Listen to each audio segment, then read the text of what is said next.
Isang mapagpalang umaga po sa ating lahat, Church. Good morning po. Good morning. Happy Lord's Day po sa ating lahat. Ngayong araw po, Sunday. Itong araw po kung saan nabuhay muli ang Panginoon at sineselebrate natin po yung muli niyang pagkabuhay. Ang ating pong tagapagligtas ay hindi po nanatiling patay, kundi nabuhay muli. Awitin po natin ang hilip, tayo po tayong lahat because we serve a risen Savior. Awitin po natin ang first, second, hanggang last verse ng awit mula sa ating puso.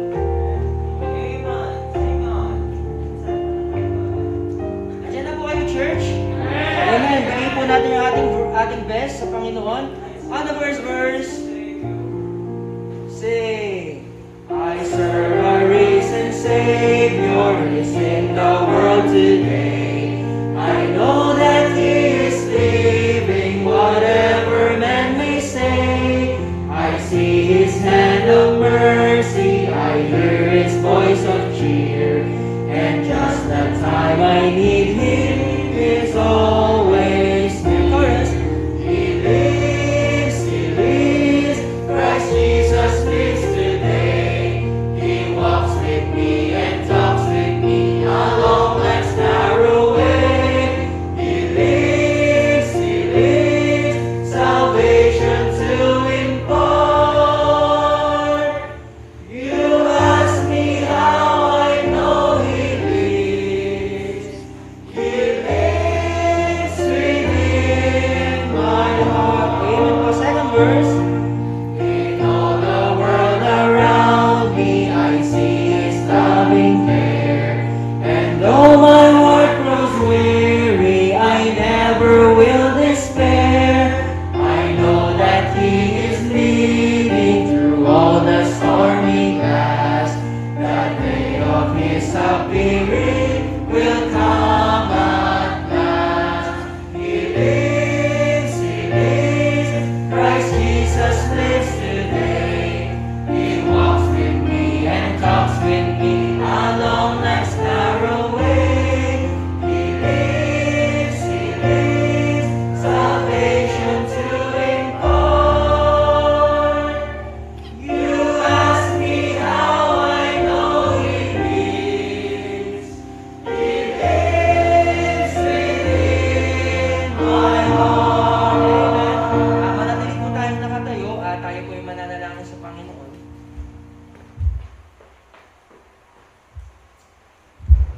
Tayo po ay umupat manalangin. Panginoong Diyos, Ama makapangyarihan sa lahat, kami nagbabalik sa inyo ng mataas na papuri at pasasalamat sa inyong dakilang pangalan, Panginoon. Humihingi po kami, Panginoon, ng kapatawaran sa aming mga nagawang pagkukulang at pagkakasala. Minsan pa, Panginoon, kayo ang maitaas, maluwalhati at matanyag sa umagang ito. Tunay, Panginoon, na kayo ay buhay at kailangan namin sa aming mga buhay. Kayo ang Diyos na makapangyarihan at tanging Diyos na may magagawa para baguhin ang aming mga buhay. Minsan pa, Panginoon, ibinabalik po namin ang lahat ng pasasalamat at papuri pagsamba sa mga bagay na aming natatanggap, pagpapala, spiritually and physical blessings, Panginoon. Maraming salamat po. And we pray for this morning, Lord, kayo ang maging author ng victory sa aming pananambahan. Itali niyo po ang anumang gawa ng kaaway, anumang, Panginoon, maging distraction ay hindi makapanaig sa umagang ito. Ilaban, Panginoon, niyo, Panginoon, ang inyong kapangyarihan sa anumang gawa ng kaaway at patuloy maramdaman namin at makita namin ang inyong presensya sa umagang ito. Itama niyo po ang laman ng aming mga puso, kami maging handa sa umagang ito sa aming mapapakinggan inyong salita. Kayo ang may taas, dalangin po namin na kayo ang siyang mag-bless sa aming pag-aawitan. In Jesus' name we pray. Amen. Amen. Salamat po. We may now be seated po. Awitin po natin ang third and last verse ng awit.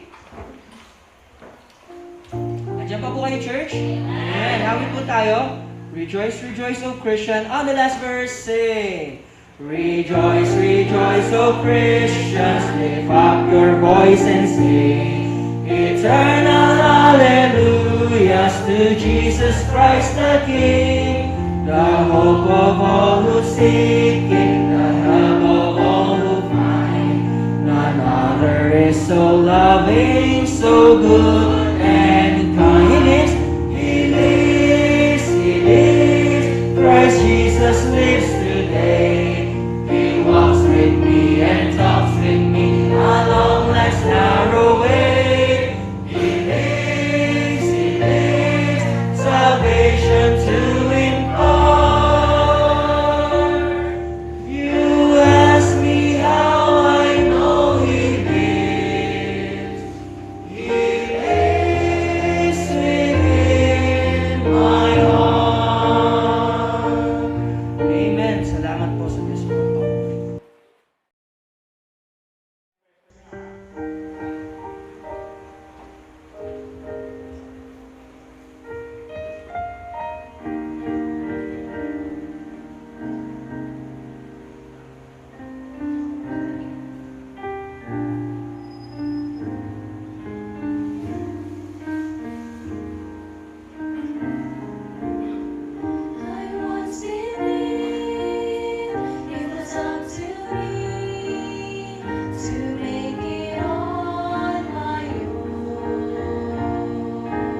walk together hand in hand.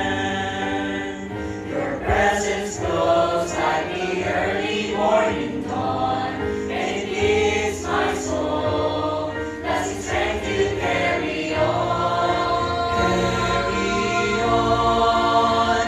If I cry, you hear. When I walk, you lead. If I stumble, you ease my fall. When I sing, you are my song.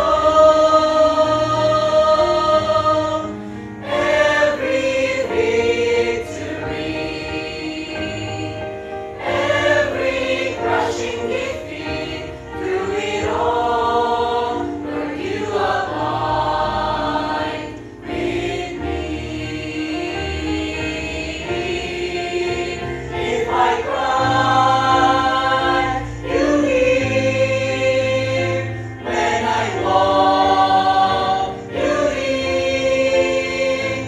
If I stumble, you ease my fall. When I sing, you are my song, my song. Every victory, every crushing defeat, through it all, Lord, you abide with me.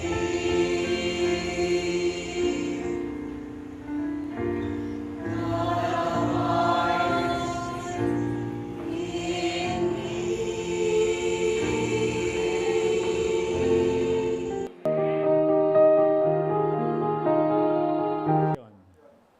Okay, good morning, church. Salamat po sa ating special number. Salamat din po sa ating congregational singing. Patuloy po tayo sa ating series na Don't Be a Faithless Believer, part number 2. As I said, kapag tayo po ay tinugunan ng Panginoon sa panalangin, specifically, wag na natin pagdudahan. Kuminsan, kapag binalikan natin yung specific prayer natin, at ikinumpare natin doon sa answered prayer, yun talaga eh.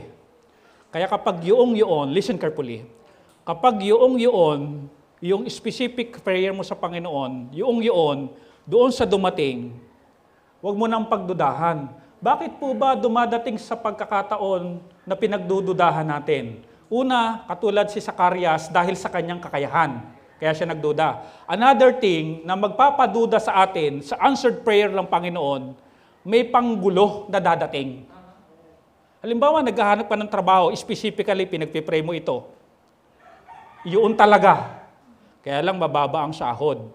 May kumatok sa pintuan mo, another trabaho, na hindi naman talaga yun ang ipinagpray mo, specifically. Nagduda ka kasi ang offer sa'yo, malaki. Nakuha niyo po?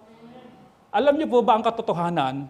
Kapag tinugon na tayo ng Panginoon sa panalangin, listen carefully, yun na ang makakabuti sa atin. Hindi yung mga panggulo. Dahil kapag yung panggulo ang pinili natin, talagang gugulo buhay natin. Hindi ko sinasabing yung answered prayer is smooth. Pero doon, hindi masyadong magulo. Pero yung panggulo, talagang gugulo ka. Kaya, be careful, lalo na kapag nagpipray tayo, be specific, at inyong babalik tanawan, kung ano yung specific prayer nyo, nang sa gayon, kapag ibinigay na, masabi mo 100% na ano po yun. Yun ang answered prayer. Isa pang sikreto para malaman ang answered prayer. In the multitude of counselor, there is what? Safety. Magpa-counsel ka sa mga godly.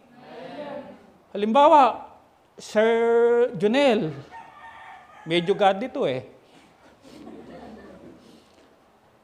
Pinag-pray ko ganito, Sir Junel. Kaya lang mahina ang maliit ang sahod. Kung minsan nanunubok pa ang Diyos sa answered prayer eh. Eh di ganyan, sabi niya, hindi, specifically na pinag-pray mo eh. Yan ang tanggapin mo. Tapos nagtanong-tanong ka pa sa ibang spiritual. Nagkakasundo espiritu nila. Kasi malapit ang espiritu ng Diyos sa mga spiritual. di ba nagigrieve ang Holy Spirit sa mga karnal? Anong leading ay bibigay ng Diyos sa mga karnal? Kaya huwag kang pupunta sa karnal. Ano po, hindi ka ika-guide nun. And then, yun. And then finally, at huwag kang pupunta sa kanila na meron ka ng desisyon.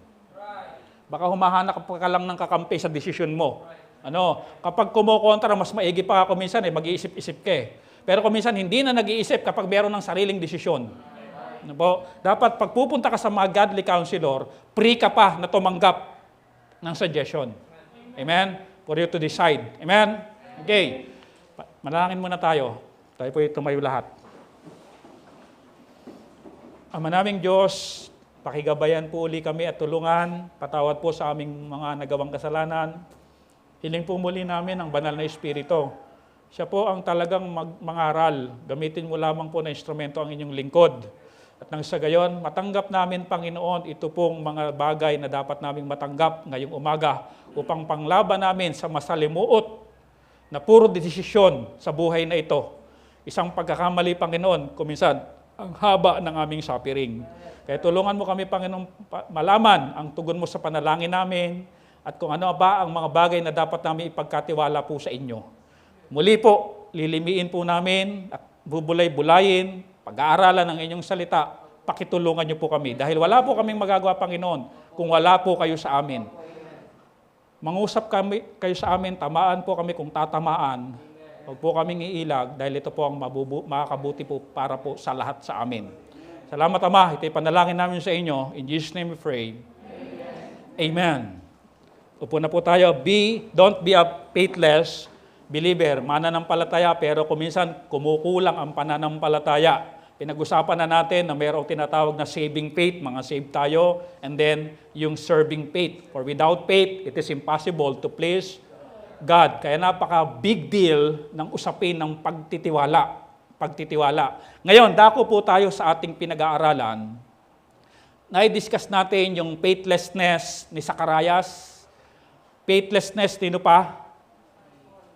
Disciples, 12 disciples, may mga powers, may mga authority, magpagaling, etc. Pero hindi nag-activate kasi walang faith. Ngayon, ito po tayo. The faithlessness of the Israelites concerning Christ. Ito po ang sabi ng Mark chapter 6, verse number 1. And he went out from thence and came into his own, take note, own country. Kasi ang Panginoon, kung saang lugar siya pumupunta para magturo. Sa pagkakataong ito, yung mismong bayan niya ang pinuntahan niya. At ang kasama niya and his disciples follow him. Sa mismong lugar niya, sa mismong bayan niya, sa mismong angkan niya, kasama niya ang disipulo. Ano ang gagawin niya doon? Verse number 2, and when the Sabbath day was come, he began to teach. Nagturo siya in the synagogue. And many, hearing him, were astonished.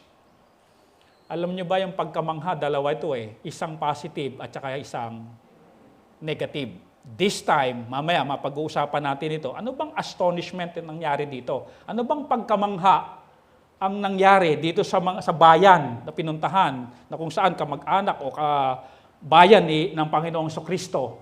Saying, from whence hath this man these things?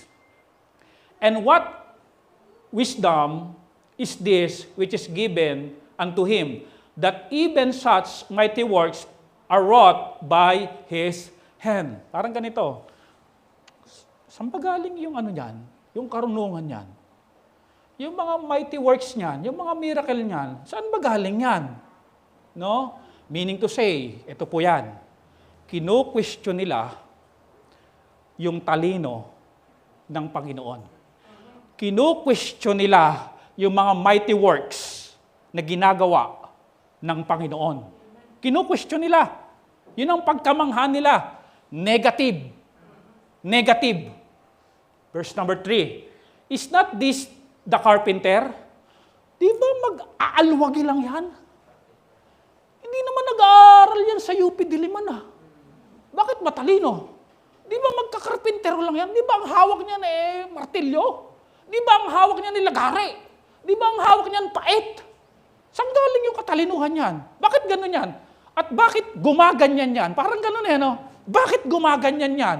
Are you listening? The son of Mary, kilala nila kasi taga sa kanila. The brother of James, kapatid sa laman, si James. Kaya si Mary, hindi na natiling virgin. Walang perpetual virginity. Wala po. Unbiblical po yun. Ano po? Okay. And Joses, and of Judah, and Simon. And are not his sisters here with us? May mga kapatid palang babae pa, no? And they were offended at him. Na-offend yung mga tao. Kumbaga, nawala ng gana. Kanino? Sa Panginoong Kristo.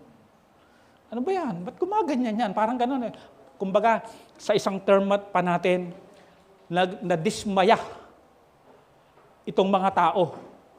Kumbaga, ang ganda-ganda ng preaching, tapos yung nakikinig, mga dismayado. Gumaganon. Mga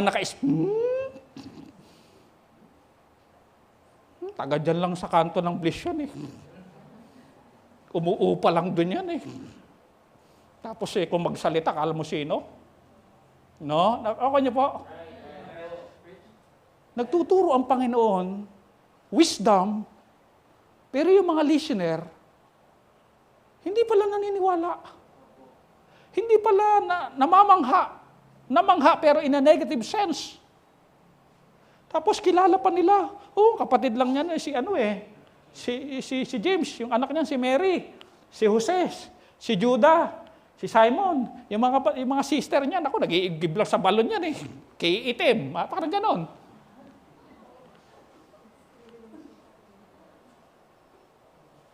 Hindi nga nila na-achieve makapag-aral. Mga karpintero lang yung mga yan. Are you listening?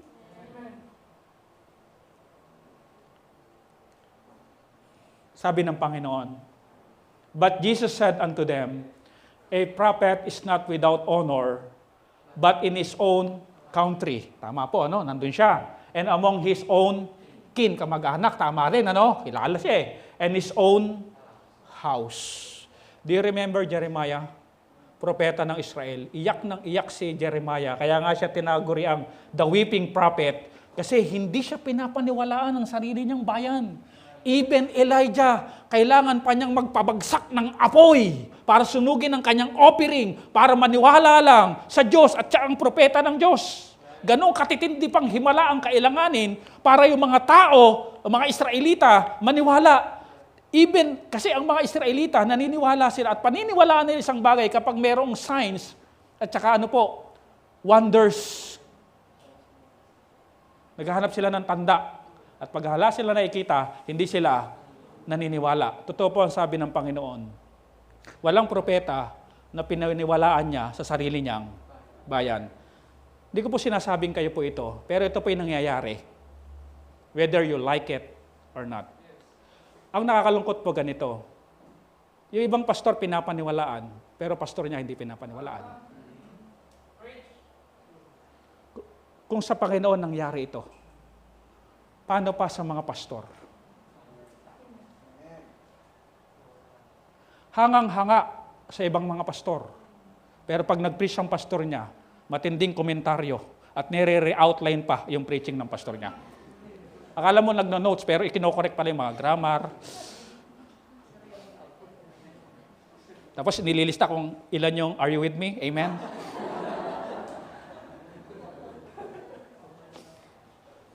Si pastor, naka 30 are you with me sa isang preaching. Kaya pala humahaba.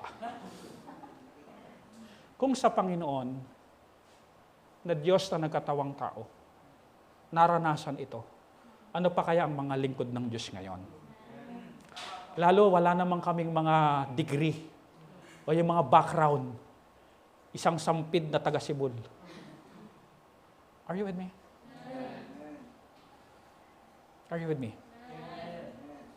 Kaya ito kaya kung minsan nagpipreach ako about lagi sa pastor, kasi hindi lang tayo nagmi-minister dito eh. May nanonood na ibang mga churches. And I do believe may mga problema rin sila concerning sa ganito. Mahirap po yan na hindi na paniwalaan ng lingkod ng Diyos. Wala pong tutunguhin ng simbahan. Are you with me? Nakakailan na. His own kin, kamag-anak niya. Hindi siya paniwalaan. Maraming pastor ganyan eh. Ayaw maniwala ng biyanan, kaya ayaw ko mag-asawa. Ayaw paniwalaan ng biyanan, ng mga bayaw, ng mga kamag-anak, ng lolo, ng lola. Pastor sila. Ang mas malupit, Sir Lester, asawa, ayaw maniwala. May ganyan, di ba ba? Oo, may ganyan eh. Hindi chismis ito, totoo ito. Nagpipreach yung pastor, yung misis na kasi mangot. Di ba may mga ganyan? Tapos ayaw magpasakop sa leadership ng pastor yung misis niya. Patay tayo dyan. Tama ito eh. Ang Panginoon naranasan ito.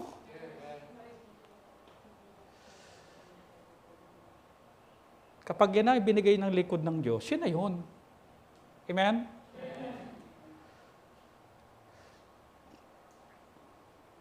What happened? And he could there do no mighty work. Gayon.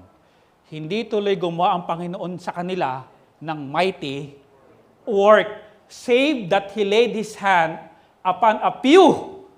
Kokonte, di po ba? Sick. Ano basa dyan? May problema ako sa P at saka F eh. Okay na bumasa? Ayun.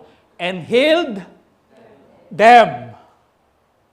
Siguro, yung may makasinat lang, gumaling. Yung may konting sipon, gumaling. Yung konting ubo, gumaling. Yung may mga COVID, bahala kayo dyan. Di ba? Are you with me? Kukunti lang ang pinagaling ng Panginoon. At ang nakalagay dito, no mighty work. Hindi naging applicable sa kanila yung Jeremiah 33:3. Ano nakalagay doon? Mighty things, di ba? Hindi. Ganyan po ang nangyayari. Ano reason? Itong reason. And he marveled because of their unbelief. Kung sila kanina na-astonish, ang Panginoon naman ngayon, namangha din in a negative sense din. Gumante, di ba? What you sow, you will reap. Ano? And he marveled because of their unbelief. Yun ang dahilan. Kaya konti lang ang gumaling. Ganito yan eh. May sakit ka ba? Alam mo, totoo lang, kayang-kayang pagalingin ng Diyos yan eh. Kaya lang, konti-konti lang ang kagalingan na nangyayari sa isang tao. Alam niyo anong dahilan? Unbelief. Huwag niyo po ako ma-misinterpret. Ganito po yan. Are you with me? Nakakailan ako. Ganito po yan. Meron pong sakit na pagsubok lang. Kayang pagalingin ng Diyos yun. At meron pong sakit for you to humble. Hindi alisin ng Diyos yun. At meron pong sakit para pauwiin ka na sa langit. Tatlo yan. Huwag niyo po ako ma-misinterpret. Ang tinutukoy ko po dito, kung ito lang ay pagsubok, kayang pagalingin ng Panginoon. Amen? Pero may sakit talaga na talagang, kumbaga, anak, finish na. Na-serve mo na ako. Talagang yung purpose mo, na-serve mo na. Bibigyan kita ng sakit, ito ang magiging way para umuwi ka na. O kaya naman, bibigyan kita ng sakit kasi nakakahiya ka na. Di po ba? Ayaw mo talagang tumino. Itong sakit na ito, ibibigay ko sa'yo para go home na. Go home na. At merong isang sakit na katulad ni Paul, thorn in the flesh. Para si Paul ay laglong mag-humble. Ngayon, kung may sakit ka, hindi ka naman nag-humble, pagsubok lang siguro yan. Are you with me? Yung bang may sakit ka na, kung makasigaw ka pa sa loob ng bahay, are you with me? Kasi si Paul, nung may sakit, nag-humble siya. Yun ang purpose ng sakit niya. At nag-humble si Paul. Sa huling bahagi ni Paul, gano'n ka-humble si Paul? Sabi ni Paul, ako na ang pinaka-chief ng mga sinner. Gano'n ka-humble si Paul. Ako na yung pinaka-pinuno ng mga kasalanan. Pero kung may sakit ka, pero kung makaasta ka pa ng parang sumusino, baka pagsubok lang yan, kapatid. At kaya kung bakit hindi gumagaling at unti-unti lang, because of your unbelief. Maliwanag po ba?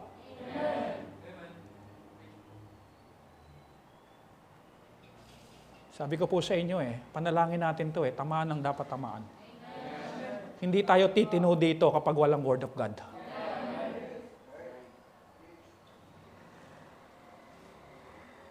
Listen carefully. Ganito po ang faith. Kapag ikay nag-entrust sa Panginoon ng malaking problema o imposibleng bagay, in-entrust, ganun ang faith Pagtiti, wala. Nasa iyo na, wala na, kanino na? Sa Panginoon. Ano ang magiging tendency mo? Ganito po yan. Hindi ka na ma-stress. Hindi ka na matatakot. Hindi ka na mag-aalala. Ang tawag, relax. Habang nagre-relax ka, tumatrabaho naman ang Diyos. Yung power niya. Baligtarin natin. Hindi ka nagtiwala, nasa iyo. Magwo-worry ka, matatakot ka, gagawa ka ng mga kung ano-anong paraan, pagod ka. Ang Diyos naman, relax. Hindi siya tatrabaho dahil wala kang ipinagkatiwala. Maliwanag ko ba? Pastor, paano ko malalaman na may faith ako kapag nag-relax ka?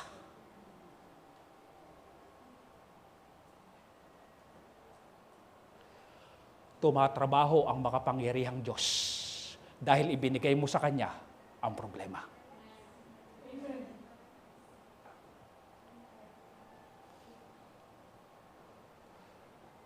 Alam niyo ito Do you remember yung dinudugo ng 12 taon? Nung humipo, di ba? Biglang tumarabaho yung power ng Panginoon, yung virtue biglang nag-release. Tumarabaho, di ba? May faith Nag-automatic, di po ba? O nag-automatic bang tumarabaho ang faith? Yes! Kaya sabi ng Panginoon, sino yung umano sa akin? Sabi ng mga alagad, Panginoon, sa dami ng taong ito, tatanong mo pa kung sino ang bumangga sa'yo, sino pang humipo sa'yo. Kasi, mga kapatid, once na may faith ka, biglang yung power ng Diyos tatrabaho para sa'yo.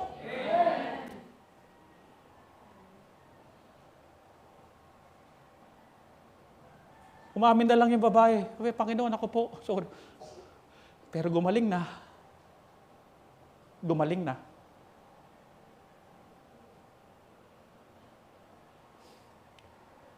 Siguro, sir, hindi lang ginamit ng Panginoon kasi nagkatawang tao kasi siya, no? Hindi lang niya ginamit yung pagiging omniscience niya, omnipotent, etc. Automatic sa kanya kapag ka may faith, nagre-release ang power. As I said, paano may faith? Pag relax ka, ibig sabihin, tumatrabaho ang Diyos. Pero kapag ikay stress na stress, sa trabaho, sa iyong pamilya, sa iyong mga suliranin sa buhay, ikaw ang tumatrabaho nun, ang Panginoon, relax. Walang ginagawa para sa'yo.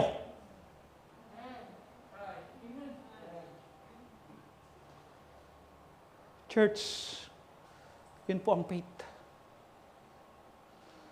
Relax ka. At hinihintay mo yung makapangyarihang kilos ng Diyos.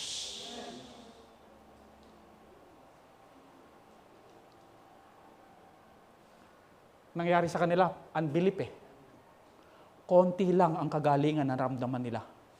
At hindi gumawa ng matinding miracle ang Panginoon. Alam niyo kung saan gumawa ng miracle ang Panginoon? O even Old Testament. Kasi nga yung mga tao ayaw maniwala sa mga propeta. Shunammite woman, hindi Israelita yon. Yung Seraphat woman, hindi Israelita yon. Pero matinding mga miracle ang ginawa ng Diyos. Kasi sila yung mga naniwala. Samantalang sa bayan ng Panginoon, ayaw paniwalaan ng mga propeta. In fact, pinapapatay pa ang mga propeta. Kung sino-sinong Baal ang pinapaniwalaan. Kaya ito po, lesson po ito. tayo po'y bayan ng Diyos ngayon. Tayo po'y pamilya ng Diyos, ang church. God's family. Paniwalaan po natin ang Diyos.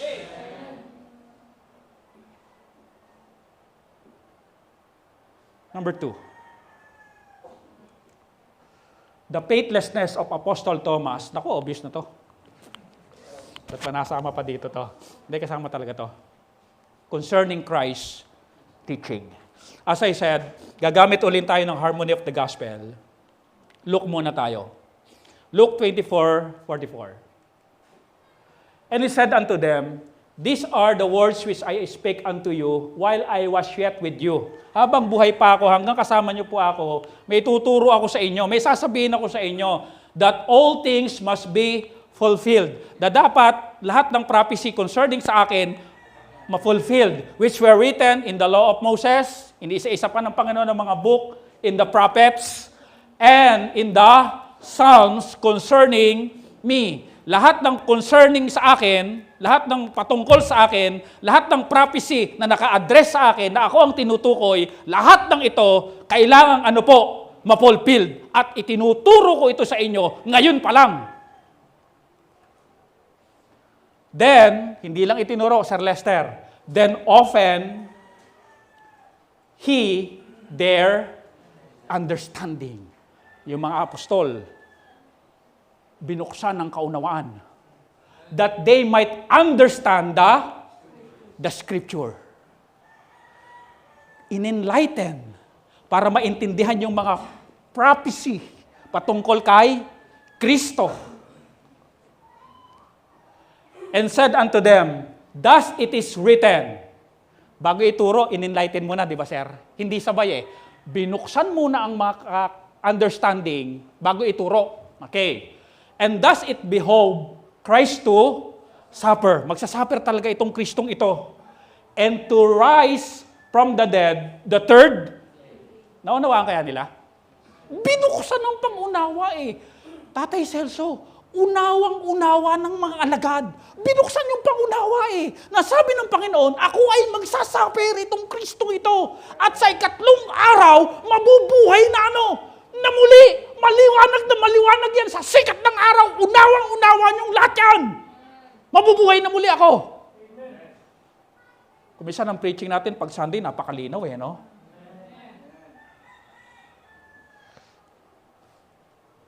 Matthew tayo. Then said Jesus unto them, All ye shall be offended because of me this night. Ito, malapit na. Kukrusipay ng Panginoon. For it is written, I will smite the shepherd, and the sheep of the flock shall be scattered abroad. Kayo ay magkakalat-kalat pag in-smite ang shepherd. Palagay na natin, ilang buwan yung nasa, yung una kong bininggit? Nasa Luke. Palagay natin, nung nakaraang buwan pa niya itinuro. Palagay na lang natin. Tapos itong Matthew, press na press ito. Okay. Verse 32. But after I am risen again, I will go before you into Galilee. Ito ang pinaka-press na turo. Ako'y mabubuhay uli at pag nabuhay na muli ako, Tatay Celso, punta ako sa Galilee. Pupuntahan ko kayo. Here's what happened. John tayo. And after 8 days, again, his disciples were within, and Thomas with them. Then came Jesus, the doors being shut, and stood in the midst and said, Peace be unto you. Alone, pangalawang appearance na to eh, pero nung una nagduda siya. Diba? Okay. Second appearance na to kay Thomas. Then said he to Thomas, Reach hither thy finger, and behold my hands, and reach hither thy hand, and thrust it unto my side, and be not faithless, but believing. Be not faithless, but believing. Sino nagduda dito? Thomas. Okay, ito puntos dyan. Kung ito naturo ng Biblia, ito na talaga yun. Wala nang babaguhin dito. Fulfillment na lang ang hinihintay nito. Huwag pagdudahan kung ano nakalagay sa Biblia. Okay, lagi ko ito sinasabi. Pag sinabi ng Diyos sa mag-asawa, bukod, bukod. Hindi na natin dapat binabago Biblia.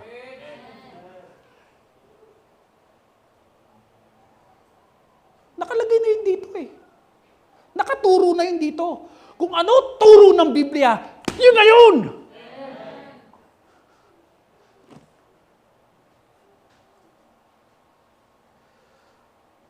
Huwag po tayong mga kapatid na parang mas magaling pa tayo sa Biblia. Sabi ng Panginoon kay Thomas, huwag kang faithless. Anong reason bakit dudang-duda? Faithless, but believing. Parang ganito ang linaw ng preaching. Naiintindihan naman, nauunawaan naman. Pero ang problema, ito. Isa-isahin natin para maliwanag. Nakikinig naman. Nauunawaan naman.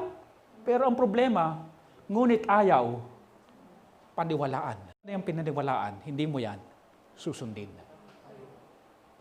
Kasi kung talagang yan ang paniniwala mo, gagawin mo eh.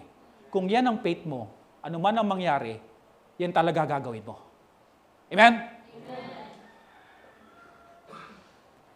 Pinaunawa pa sa mga alagad, ako'y mabubuhay ng mga muli. In a third day, pupuntahan ko kayo sa Galilee. Nagpunta nga ang Panginoon sa Galilee. Tapos, itong si Thomas, ayaw maniwala. Ito, Sir Lester Ito na natutunan ko dito. Si Thomas pala, hindi talaga humahanap lang ng assurance. Ang totoo pala talaga, faithless. Di ba, sir? Hindi ito katulad ni Gideon na humahanap lang ng assurance. Naniniwala siya, humahanap lang siya ng assurance. Iba si Gideon. Ito palang si Thomas, talagang faithless. Kasi binanggit eh. Faithless talaga. Hindi talaga naniwala. Ipagkaiba po yun. Yun ang hihingi ng sign, ng assurance. Ng confirmation. Iba yon. Pero ito palang si Thomas talaga, kakabanggit lang ng Panginoon. Huwag kang faithless, dapat believing. Kung ano na ituro ko na, gagawin ko na lang yon. Church, ito po ang sign na nagdi-degrade ang ating pagtitiwala kapag ayaw na natin sumunod sa mga bagay na gusto ng Diyos. Pangit pong sinyalis yan. Tignan nyo katabi nyo. Na meron na kayong inuunti-unti na ayaw nyong sundin sa Diyos na napakaliwanag naman sa inyo. Sinyalis yan nang kayo ay humihina ang pananampalataya.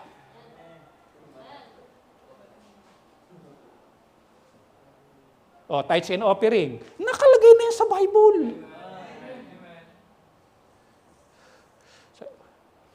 O, may principle lang ganito. If it is new, it is not true. Kapag bagong turo, hindi yan totoo. If it is true, it is not new. Ako po, 17 years na po akong pastor, mag-18 sa August yan. Nung matutunan ko po ang tithes kay Pastor Lito, kay Pastor Lito ko natuto eh.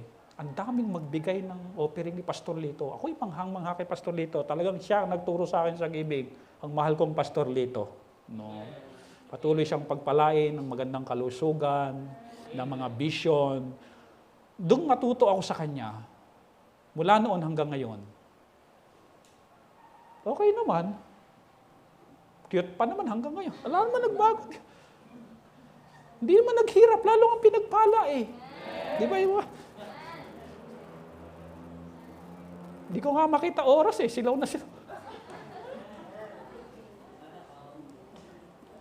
Church, kung ano na nasa Bible, yun na yun. Kahit anong pilit mo pang baguhin yan, fulfillment na lang ang hinihintay niyan.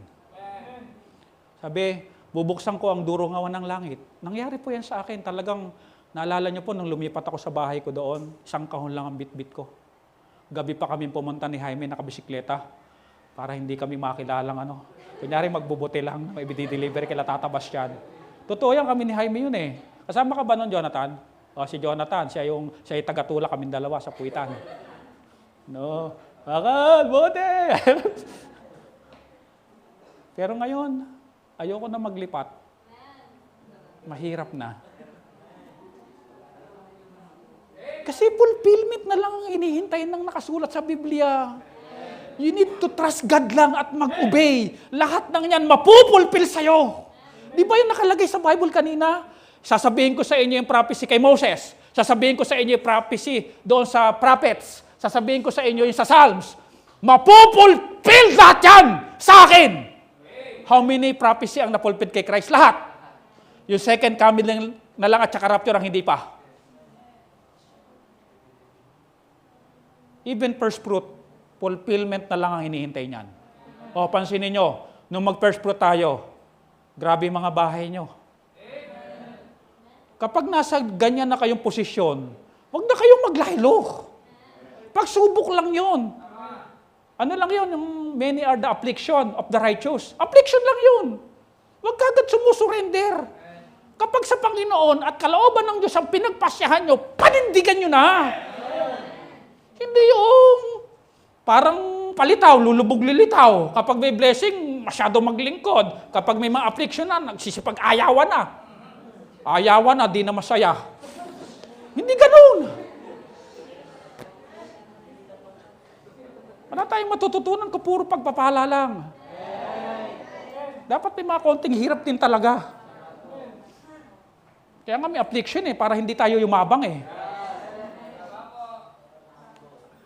Huwag bumibigay agad.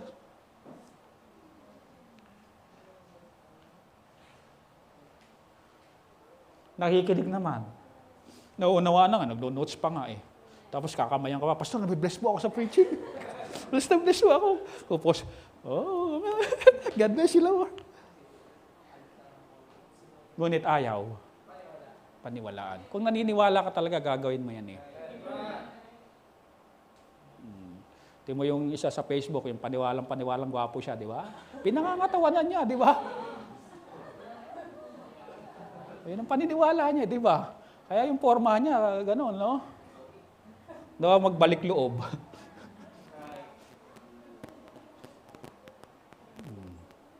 Ilang slides pa? 28 pa.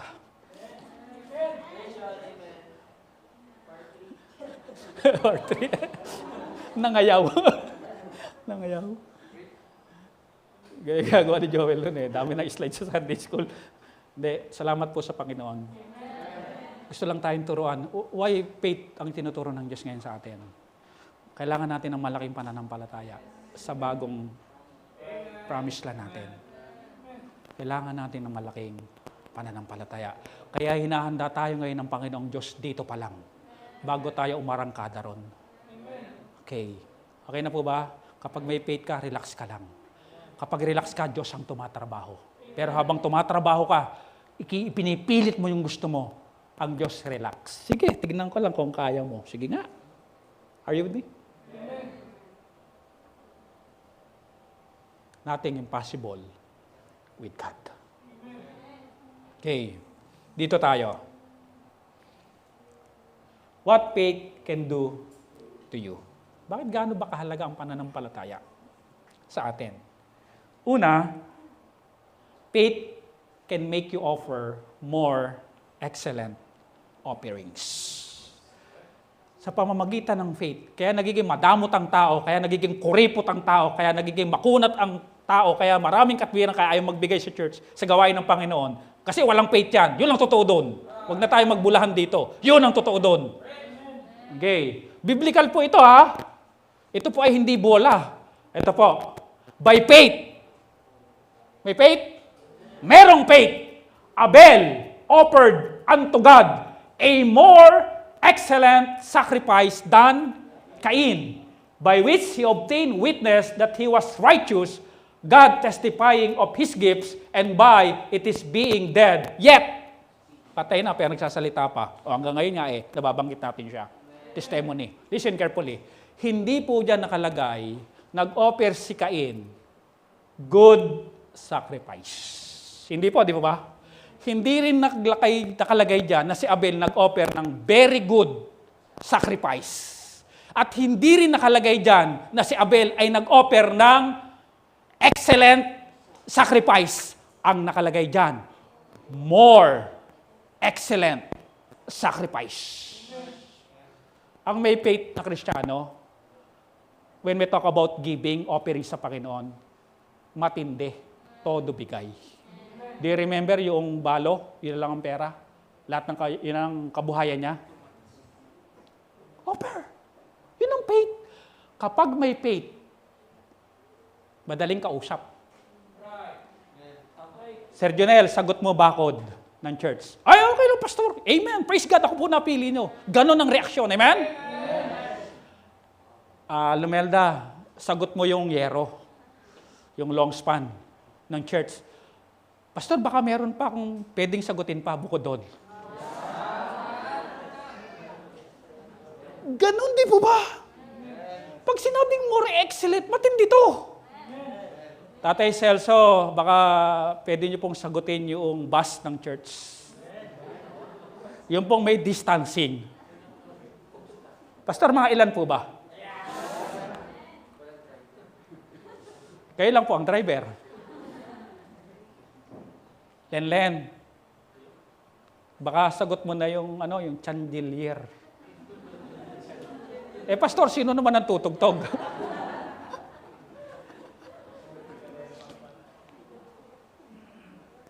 Gano'n na lang tayo dito. Amen? Hindi yung, gano'n na naman. Tapos magkano sinusulat mo dyan? Patingin. Church, napatunayan na po natin ang Diyos natin. The more we give, the more we are blessed by God. Byron, baka pwedeng sagot mo na yung padlock ng church. Ano, pastor, yung remote o ano? Ganyan na lang tayo. Sister Ines, meron po tayong conference. 3 linggo po yun. Marami pong pastor na pupunta. Baka pwedeng sagutin nyo ng mga gulay. Sige, pastor, ilang trailer po ba?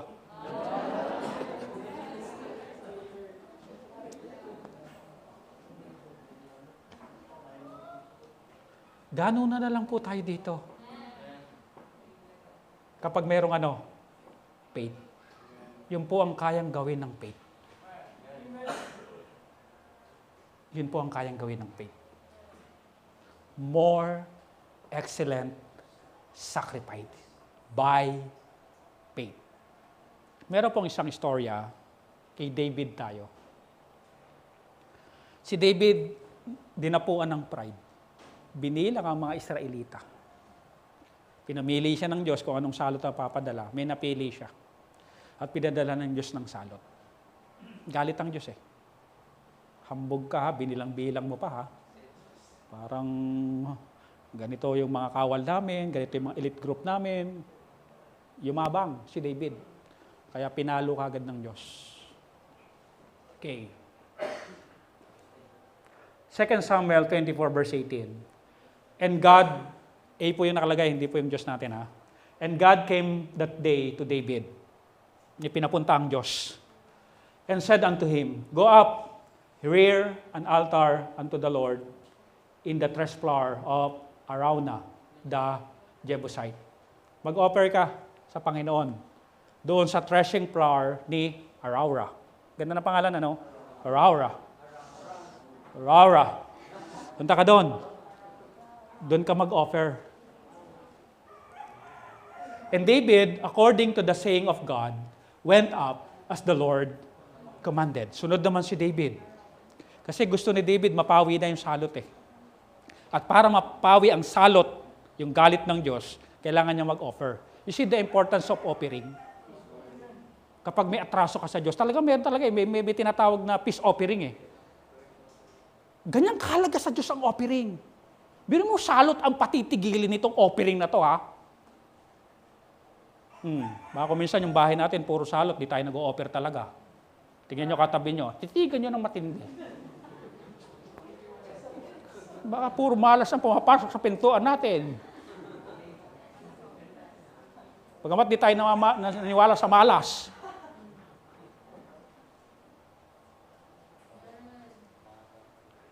And Araunah looked and saw the king and his servants coming. Nakita na, parating. Si David, ang mga tao ni David. On toward him. And Araunah went out and bowed himself before the king on his face upon the ground. Nagbigay galang si Araunah. And Araunah said, therefore is my lord thy king come to his servant. And David said, bakit po ba kayo pumunta rito? Sagot ni David, to buy the threshflower of thee, to build an altar unto the Lord, that the plague may be stayed or fixed, mawala na, from the people. Naparito kami para yung giikan mo, bibilin ko, mag-o-offer kami dito. Ito ang sagot ni Araunah. And Araunah said unto David, let my lord the king take and offer up what seemeth good unto him. Behold, here be oxen for burnt sacrifice, and threshing instruments, and other instruments of the oxen for wood. Sabi niya, King, mahal na hari, kunin nyo na lang po ito, yung lupang ito, at mag-offer po kayo. At kung ano po ibig nyo, may mga oxen na rin po ako dito, may mga pang-araro na kahoy na rin po ako, pwedeng panggatong po yan. Pwede po yan. And these things did Araunah as a king, give unto the king. And Araunah said unto the king, the Lord thy God accept thee. Ibinibigay, mga kapatid, ni Araunah yung lupa, yung oxen, yung panggatong, lahat ibinibigay na magustuhan ni David ng libre. Diyan tayo magaling. Pag libre. Ganyan tayo, di ba? Uy, birthday mo, libre ka naman. O, kaswelde mo, wala. Yan ang lagi naririnig ni Gingging, ni Highway, ni Joel. Yung mga palibre, ganyan, di ba? Di ba, lagi nyo naririnig yan. Oh, libre naman kayo yan. Nauuto naman yung dalawa. Tuloy, wala nang ipon, wala nang pampakasal. Ang sisihin nyo, yung mga nakapalibot sa inyo. Yan ang lumulos tayo ng inyong kayamanan. That is more blessed to give naman. Mahilig tayo saan? Sa libre. Libre, di ba? Dapat naman mag-celebrate si David. Wow! Talagang kalooban ng Diyos dito talaga. Libre! Okay to! Wow! Alam niyo siya ni David? Verse 24. And the king said unto Araunah, Nay, but I will surely buy it of thee at a price. Hindi. Bibilihin ko ito ng may presyo. Neither will I offer burnt offering unto the Lord my God of that which that cost me nothing. Ayokong mag-offer sa Panginoon ng libre. Ayokong mag-offer sa Panginoon that cost me nothing. Yung hindi man lang ako masusugatan. Yung hindi man lang ako mababawasan. Ayoko ng offering na, yung bang hindi naramdaman na nag-offering ako dahil libre. Gusto ko yung talagang ramdam ko na nawalan ako. Nag-sacrifice ako. Nagbigay talaga ako, nawalan ako. You see the faith of David? Kapag offering ang pinag-uusapan, mga kapatid, gusto ng Diyos na meron tayong sacrifice. Yung pinag-ipunan natin isang buwan. Amen? So David brought the threshflower and the oxen for 50 shekel of silver. Naghanap ako sa Google kung magkano yan. Naku, napakahirap hanapin kung magkano yan. Kaya na lang po siguro humanap. Kung magkano, meron doong milyon, 100,000. Sabi ko, makakalito naman itong mga ito. Okay, ibig sabihin, kung magkano man ang halaga nito, ayaw mag-offer ni David ng libre. O, baka naman kayo kung minsan nag-o-offering dito, yung mga pasobra-sobra nyo lang. Sabi ni David, hindi ako na mag-offer sa Panginoon that cost me nothing. Nag-offer ako dito, naapektuhan yung sinigang na munggo.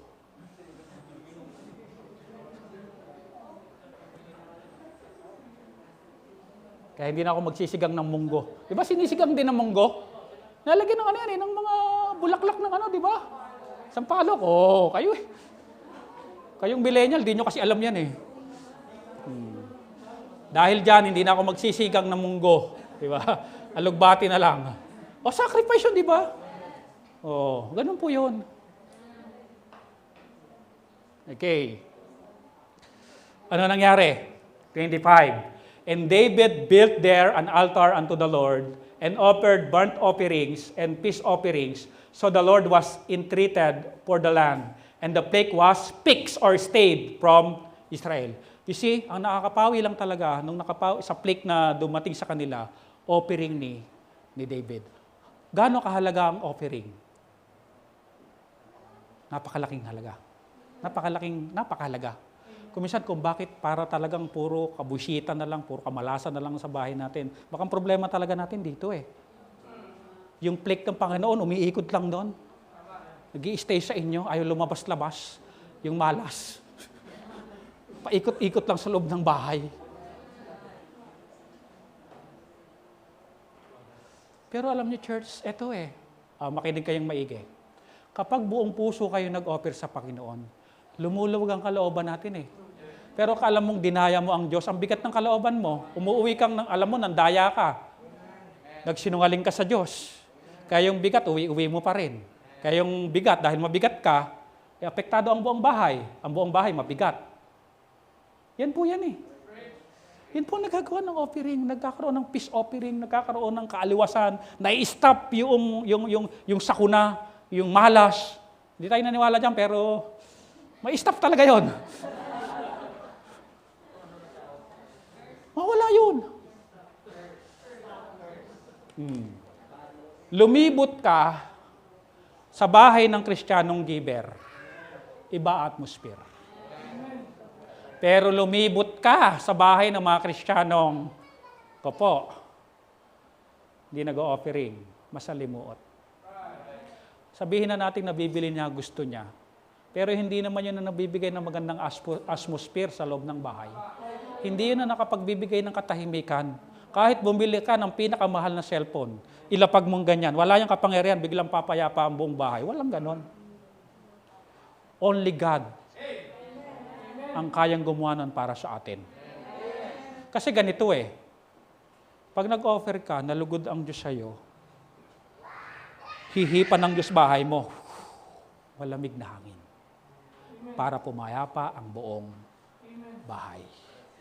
Ano tawag doon? Good vibes, ano isa? Bad vibes. Yun po yun. Nakuha na po.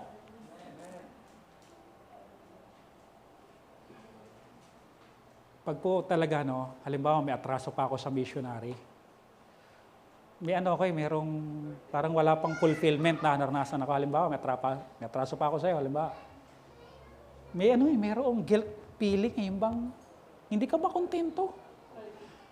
Parang gusto kong manuntok sa loob ng bahay. Una ko susuntukin dun joke lang yun. Iba yung pakiramdam ng wala pang nagagawang offer. Iba po tingnan nyo. Di ba kaya ang purpose ng templo, may offering talaga doon? Sa synagogue, di ba? May offer sila nag-o-offer sila. Ito kasi nung panahon nila David, wala pa mga templo, kaya gumagawa lang sila ng altar. Continuous, even Noah, di ba? After the flood, nag-offer. Offering is important sa harapan ng Diyos. Na kinukonsider mo na Diyos, nag-o-offer kami sa kabutihan nyo, etc. Matahimik yung ganito, ganyan. O kayo nga, bilang kasi wangis tayo ng Diyos, di ba, Sir Lester? Mag-away kayo ng mag-asawa. Subukan nyo mag-away. Sige, subukan nyo muna. Away kayo mag-asawa. Gagawin ng isa. Manunuyo, di ba? Anong panunuyo gagawin? May o-offer niyan. It's either service. Oh, mahal, ako muna magluluto. Di ba? Nantuyo. Hindi. Ako muna magluluto. Papahinga ka muna. O kaya naman, magpapamilti ka. O kaya naman ganito, ganyan, di ba? Panunuyo, di ba? Kapag hindi, aura yan eh, kaalitan yan eh. Sa loob ng bahay yan eh. Are you with me? Family of God tayo. At pag nagka-atraso talaga tayo, hindi maganda ang communication. Hindi maganda ang loob ng bahay.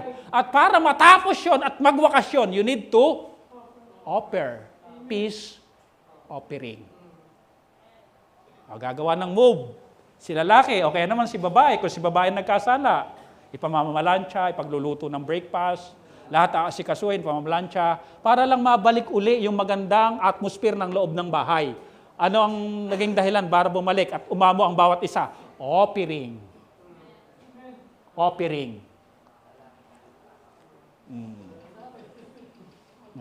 Nagkakagalit kayo sa loob ng bahay, nag-aaway kayo, tapos di pa kayo nag-o-offering dito. Ano pa asahan nyo? Saan pa kayo niyan? Saan kayo pupulutin yan? Kangkungan? Totoo po yan eh. Ano, okay na ba? Anong oras ba? Isa pa? Ilang minuto na tayo, sir? 40. Meron pang points. Okay. Tapos yan ito. Faith can make you obey God even if the task is difficult. Kasi marami kaya ako nagtatanong ng oras para mahati-hati natin. Okay. Kaya mong sumunod sa Diyos kapag may faith ka, kahit difficult yung task, kahit mahirap. By faith, Noah, being warned of God, of the things not seen as yet, moved with fear, prepared an ark to the saving of his house, by the which he condemned the world and become heir of the righteous, which is by faith. Ito, tinukwento sa mga bata yung Noah's Ark. Akala nyo ba ganun lang kadali gawin ang Noah's Ark? Hindi po ganun kadali gawin ang Noah's Ark. Almost 120 years na gawa ang Noah's Ark. Napakahirap na task ang ginawa ni Noah. O, ganito. Kapag kayo po'y may ginagawa sa bahay, ito pa nagpapahirap sa ginagawa eh. Yung mga, ano tawag dyan? Miron. Bakit ginanyan mo yan? Bakit? Ikaw na nagpapagawa, ang bigat-bigat ng iyong kalooban. Gusto mo, kulang na lang talaga mga pagsisikaran mo at bakuran mo na kagad nang wala makasilip doon sa pinapagawa eh. Yung pa nagpapabigat dito eh. Eh di lalo na ang panahon na ito si Noah. Noah, ano ginagawa mo dyan? Arko. Arko, hindi naman umuulan. Ni hamog nga, hamog lang. Alam mo yung pinagagagawa mo? Pakahirap, di ba? Lahat ng dadaan at kakilala ni Noah, siguradong dadalawin, iinuhin yung ginagawang arko. Eh noon, walang tsenso.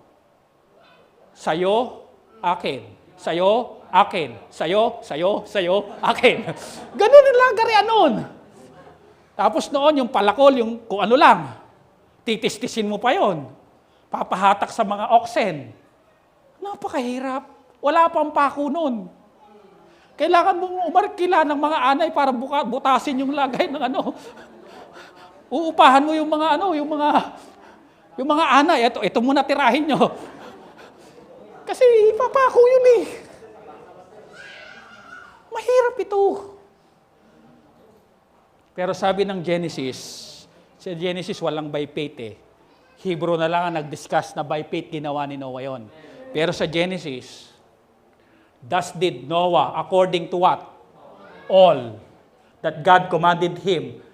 So did he. Walang labis, walang kulang.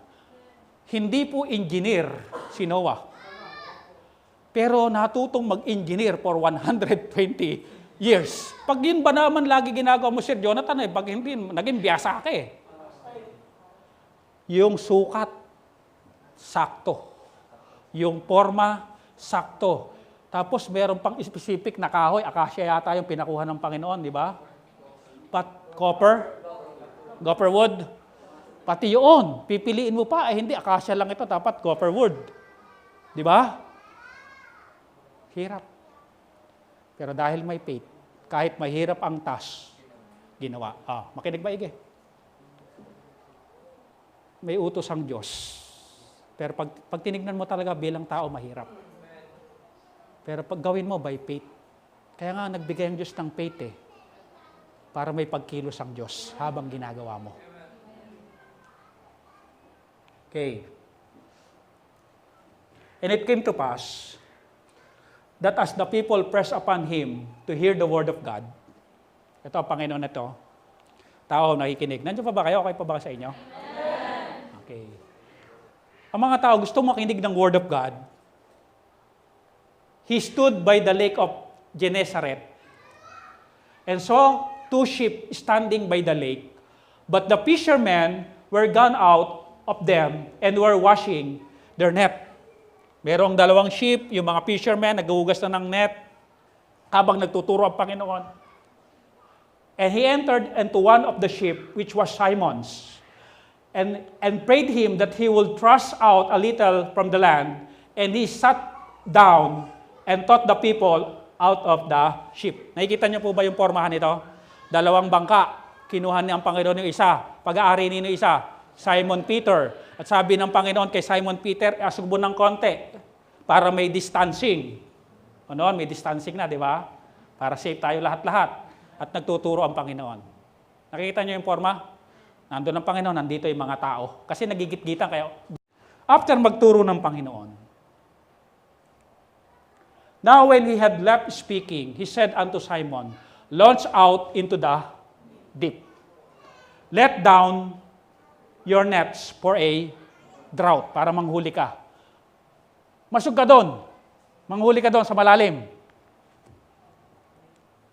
And Simon answering said unto him, Master, we have toiled all the night and have taken nothing. Panginoon, mga bihasang fisherman ito. Si Peter po ito. Panginoon, magdamag po kaming ng isda. Wala kaming nahuli. Alam niyo po ba, yung ipinapagawa ng Panginoon na ito, hindi madali. Iisa-isahin natin. Una, puyat.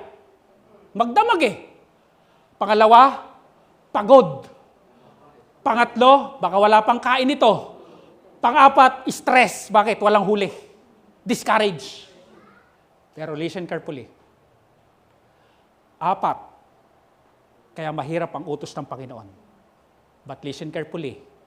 Sila po'y nakarinig ng Word of God. Faith cometh by hearing and hearing of the Word of God. Kapag may faith ka, kahit pagod ka, susunod ka.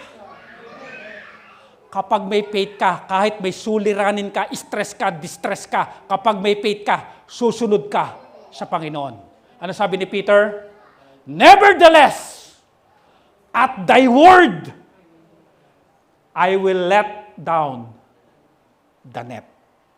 Pagod na puyat, pero magsasagwan uli kasi sa malalim kailangan And then, you hulog ang net. Listen to this. And when they had this done, they enclosed a great multitude of fishes, and their net, what? Break. You see? Yun po ang nagagawa ng faith. Tanong, yung pera mo sa bangko, konti na lang ba? Walang-wala ka ba ngayon?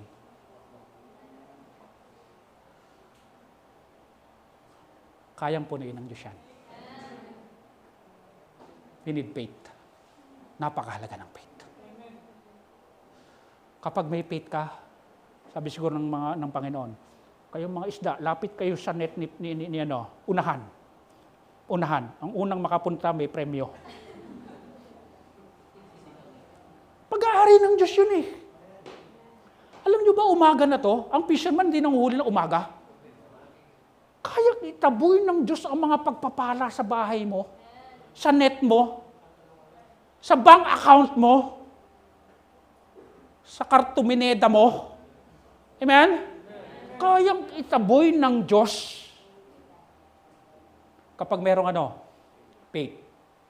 Kaya ito pa ang puntos dito Lagi kang makinig ng Word of God because faith cometh by hearing and hearing by the Word of God. yung ang nagpaboost kay Peter, at thy word. Gagawin ko ito. Biriyan. Dapat ganito prinsipyo natin. At thy word. Gagawin ko. Panginoon, sinabi mo ito, hindi ko na pagdududahan ito. Gagawin ko na po ito. Sa mga nakikinig sa atin ngayon, mga kaibigan natin, nakakapakapangyarihan ng Word of God. Ang hinihintay na lang nito, fulfillment. At meron nakalagay sa Biblia, sino mang hindi sumampalataya ay mapapahamak. That is future. Eternity. Ang sino mang hindi sasampalataya kay Kristong namatay sa cross para bayaran ang ating kasalanan na siya ang nag-iisang tagapagligtas, sino mang tao na hindi sasampalataya sa Kanya, ang fulfillment na nun, siya ay mapapahamak. Ngunit kung sino man ang sasampalataya ay hindi mapapahamak. Kung hindi magkakaroon ng buhay na walang hanggan. You need Christ. You need the Lord Jesus Christ. Fulfillment na lang ang hinihintay nito. Kaya ngayon pa lang, hindi pa yan napupulpil. Pagsisihan ng kasalanan at tanggapin ang Panginoon sa Kristo bilang Panginoon at tagapagligtas. Tayo po tayo lahat, tayo po'y mananalangin. O Ama naming Diyos, salamat po sa inyong mensahe. Dalangin po namin, Panginoon, ang patuloy na paggabay at paghipo ng Banal na Espiritu sa bawat isa po sa amin. Biriyan, kinausap ko ba ng Panginoon?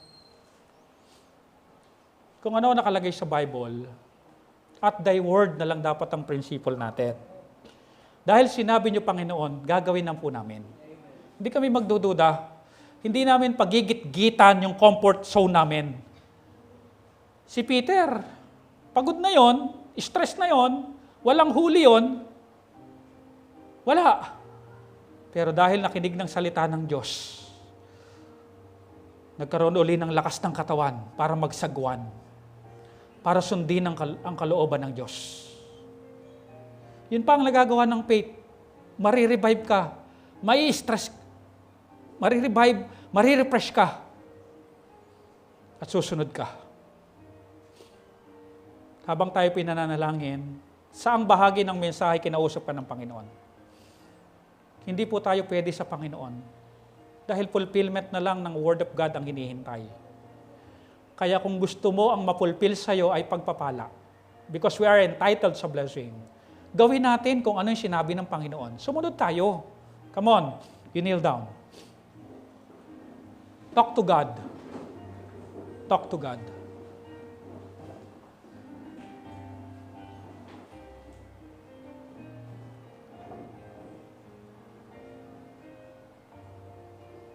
Kapatid, alam mo ba na may pagsubok lang kapag sumusunod sa Panginoon?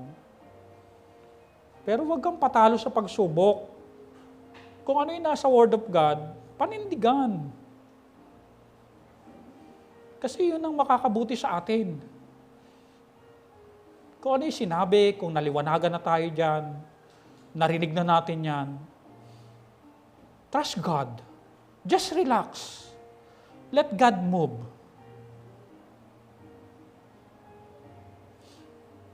Ama naming Diyos, salamat sa inyong word of truth. Salamat po sa mensahe nyo. Kinausap nyo kami, tinumpak nyo kami. Hindi kami po magmamatigas sa halip, magpapakumbaba kami para tanggapin at gawin ang inyong kalooban. Patawad sa mga pagkukulang namin. Patawad po sa mga unbelief namin. Patawad po sa mga disobedience namin. Patawad, Panginoon, dahil kung meron kami nagawa at hindi nakabuti sa loob ng bahay namin at napakasalimuot ng aming pamamahay, patawad po. At kung nakaranas na kami ng kabutihan nyo, huwag na kaming umalis doon. Ituloy namin, Panginoon, at huwag na kaming magduda. Salamat sa mensahe mo. Pagpalain niyo po ang bawat isa sa amin. In Jesus' name we pray. Amen.